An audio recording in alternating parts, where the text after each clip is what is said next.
बिस्मिल्लाहिर्रहमानिर्रहीम। I am doctor Muazzam Mansoor और आज हम ये डिस्कस करने वाले हैं कि आखिर एंट्री टेस्ट आपसे वो लेते क्यों हैं। बहुत सारे बच्चे ख़ास तौर पे जिनके स्कोर्स एफएससी में बड़े एक्स्ट्रा ऑर्डिनरी होते हैं, वो ये कहते भी हैं कि सर हमने इतनी मेहनत कर ली, इतना अच्छा परफॉर्म कर लिया, इंटरमीडिएट में इतने अच्छे मार्क्स ले लिए, आखिरकार इन्हें हमसे एंट्री टेस्ट लेने की ज़रूरत क्यों है। तो इसमें इसको अंडरस्टैंड करने की आपको ज़रूरत है कि entry test basically is a criterion for picking the desired candidates from existing candidates.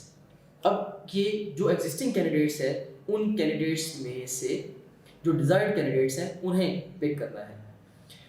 अब इसमें मैं आपको ये एक तरीके से ये वाली बात मैं समझाना चाहूँगा कि एग्जिस्टिंग कैंडिडेट्स ऑफ कोर्स वो सारे कैंडिडेट्स हैं जो कि एंट्री टेस्ट में अपीयर होते हैं, और उनमें से डिजायर्ड कैंडिडेट्स कौन है।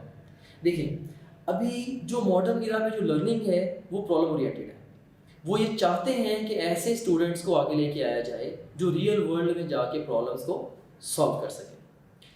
लेकिन अगर आप बात करें एफएससी के पॉइंट ऑफ व्यू से, तो एफएससी के जो स्टूडेंट्स होते हैं वो मैं समझता हूँ कि दो तरह के होते हैं। लाइक से अगर दो स्टूडेंट्स हैं, दोनों के 1000 मार्क्स हैं एफएससी, तो अब एक स्टूडेंट ऐसा भी हो सकता है जिसने क्रैमिंग करके या किताबों को रटा लगा के मेमोराइज करके उसने मार्क्स लिए हैं, और एक ऐसा स्टूडेंट भी हो सकता है जिसने कॉन्सेप्चुअली चीज़ों को समझ के पढ़ के उसने मार्क्स लिए हैं। अब वो ऑफकोर्स वो ये चाहते हैं कि जिस बच्चे ने चीज़ों को समझा है, ऑफकोर्स उसी की प्रॉब्लम्स को सॉल्व करने की एबिलिटी है, वो उसको आगे लेके आना चाहते हैं। लेकिन उनके पास कोई पैरामीटर ऐसा नहीं था कि हम किस तरीके से इन दोनों तरह के बच्चों को डिफ्रेंशिएट करवाएं। उसके लिए फिर उन्होंने जो टूल इंट्रोड्यूस किया उसका नाम रखा गया entry test. So entry test की मदद से वो जो ऐसे स्टूडेंट्स जो कि प्रॉब्लम सॉल्विंग एबिलिटी रखते हैं उन्हें वो आगे लेके आते हैं। Let me tell you a little story, या एक सिंपल सी एग्जांपल की मदद से मैं आपको समझाने की कोशिश करता हूँ। जस्ट इमेजिन, गॉड फॉरबिड, अल्लाह ना करे, you have got the chest pain and आप जाते हो हॉस्पिटल में, आप एक डॉक्टर के पास जाते हैं और आप डॉक्टर को कहते हैं doctor I am having chest pain, and doctor says I can tell you 50 causes of chest pen.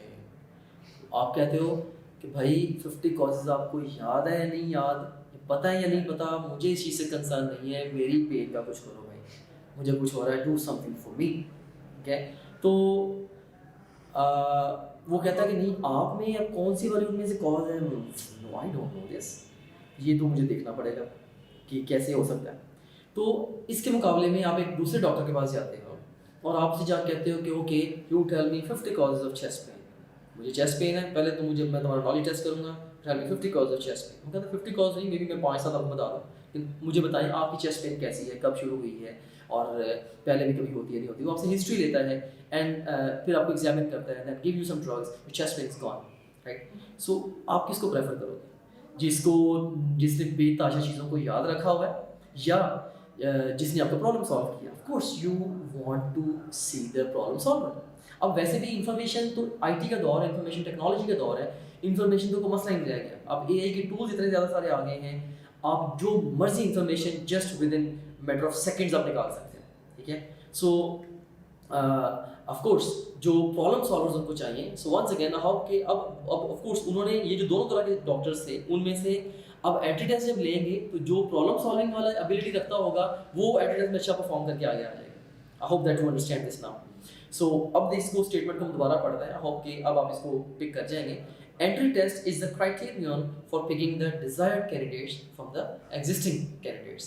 जो एग्जिस्टिंग कैंडिडेट्स हैं जिनके भले अच्छे नंबर हैं, उनमें से वो बच्चे जो कि डिजायर्ड हैं, जो कि प्रॉब्लम सॉल्वर्स हैं, उनको आगे लाने के लिए एंट्री टेस्ट इंट्रोड्यूस करवाया है। क्योंकि एंट्री टेस्ट में मेमोरी बेस्ड क्वेश्चंस, एमसीक्यूज के अलावा इवन एनालिसिस और एप्लीकेशन वाले क्वेश्चंस भी होते हैं जो कि कॉग्निटिव थिंकिंग लाइक या क्रिटिकल थिंकिंग इन्वॉल्व करते हैं। तो उन क्वेश्चंस की मदद से वो आप कह लें कि डिफरेंशिएट करवा पाते हैं। So I hope that now you clearly understand वो एंट्री टेस्ट क्यों लेते हैं। बहुत सारे बच्चे मेरे से ये क्वेश्चन पूछते थे, तो इसलिए मैंने इसके ऊपर भी एक वीडियो बना दी है। आई hope that you like the video. Thank you very much.